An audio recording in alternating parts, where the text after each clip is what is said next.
Hi, Socks. You like the sunshine this morning? Is it pretty nice? Yeah. What a nice kitty. Gonna go check out the lamb and the goat and the farmer and see what they're doing and cut some spinach. Hey, farmer, what you doing? Watching because, oh, there he got it. Did you finally get shocked, Roscoe? A couple of times now. He's a stubborn old goat though, huh? Yeah, don't come down with me. Okay. Roscoe, are you getting trained to the electric fence? Look at all that green grass over there. Why would you want to leave?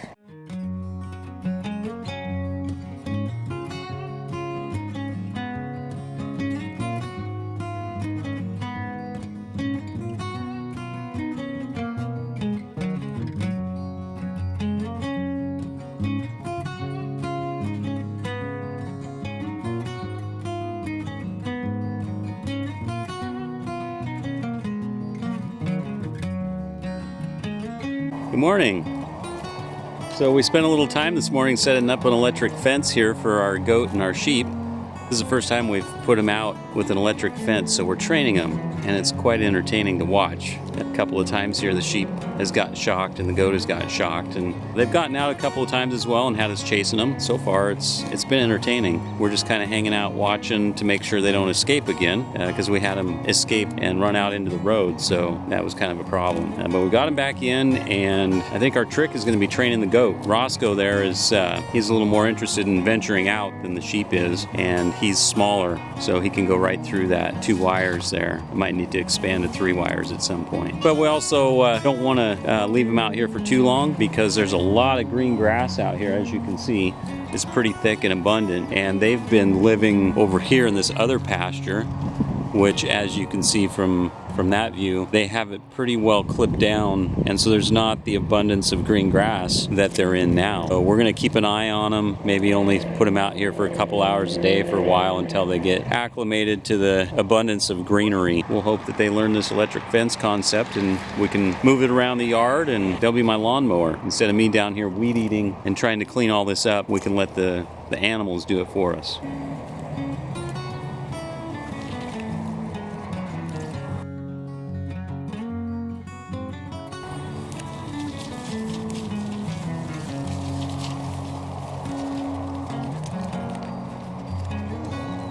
All right. Well, you just saw there, Roscoe got zapped. He was grazing real close to the fence, and he got himself a little bit of a shock and learned his lesson and trotted off there. So we're looking for that to happen a few times until he gets this learned. Well, I wanted to show you my electric fence here. We spent some time this morning setting this thing up. I had some electric wire in the barn, electric fence wire in the barn, and some insulators and a bunch of rebar. So I decided to take and use what I had and build an electric fence to keep the sheep and the goat in. Now, so far I haven't spent any money on this thing. I wasn't sure if it was going to work exactly. I thought I had all the equipment that I needed, and sure enough, we've got it working. I'll show you what I did. I got this rebar here that was left over from my construction project. I laid some cement and poured a foundation and stuff earlier in the year, or late last year actually, and had a couple of 20-foot rods of rebar left over. So I took those, cut them up into 4-foot sections, and then I had these insulators here laying around in the barn. We hooked these on to the rebar, spaced them out a little bit, and then I set them up. They're probably, I don't know, 30 or so feet apart. And I set this up next to the chicken netting, where we've got the chickens here, and I've just piggybacked onto the energizer that we use for our chickens.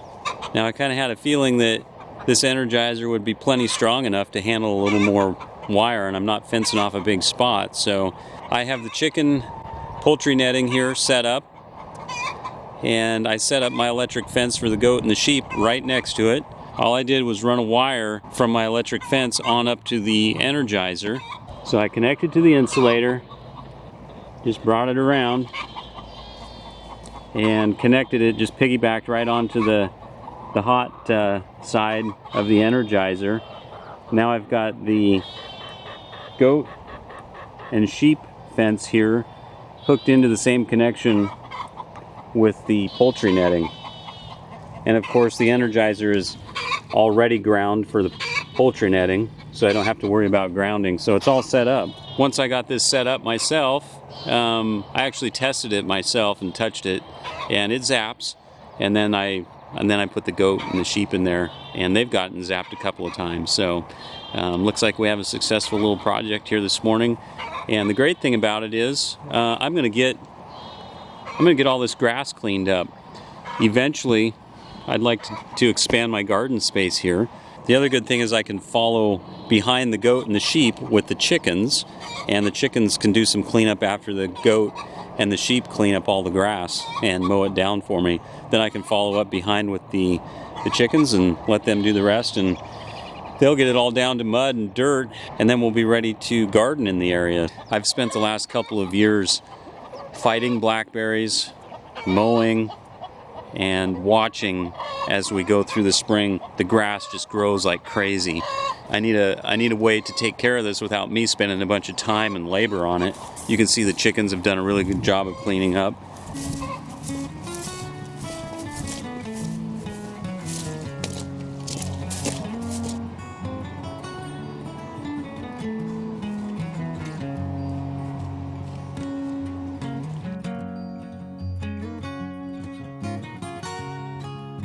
It's a giant mud hole here in front of the barn, and the animals have just beaten it down, and the grass is clipped really tight out in the pasture, so we need to move them. So another good reason to set up this electric fence will give this pasture area a break. Let's take a look.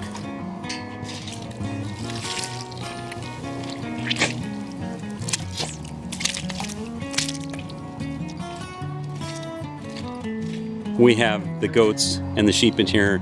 The chickens were in here for a while, most of the winter. Now they're moved over to that area we were just at. But if you look behind me, you can see these animals have just beaten this area down to mud.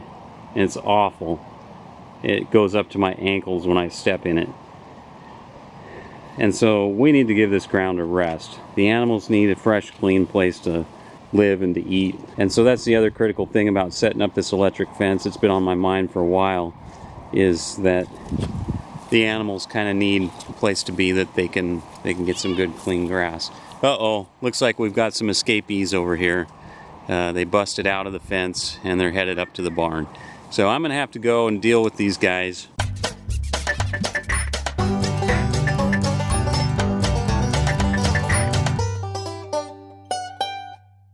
Okay, the critters are back here in the pasture. I think we'll leave them. We'll get the electric fence fixed again, so that because they blew through that. I think we'll eventually get them trained. But a little more on the pasture out here. I wanted to show what the grass looks like. The animals have been in here constantly. They keep it mowed down. There's like, it's mowed like a golf course in here. There's not a lot left for them to eat. So part of the goal here is also to manage the space we have. We can utilize these animals to clean up some of the other areas of the yard and give this pasture a break. Anyway, some of the ideas we're working on.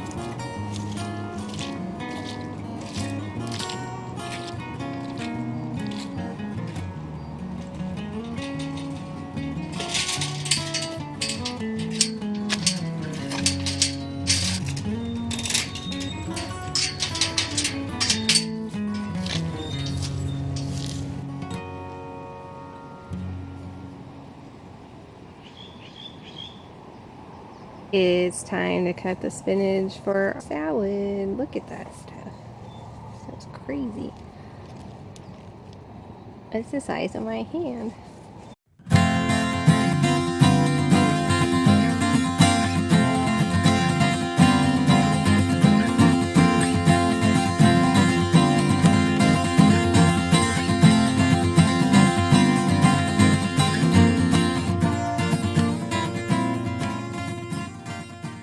We need some radishes for our salad too.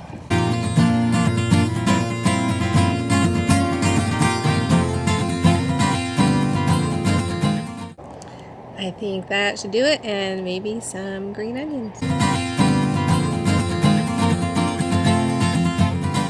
That should do it.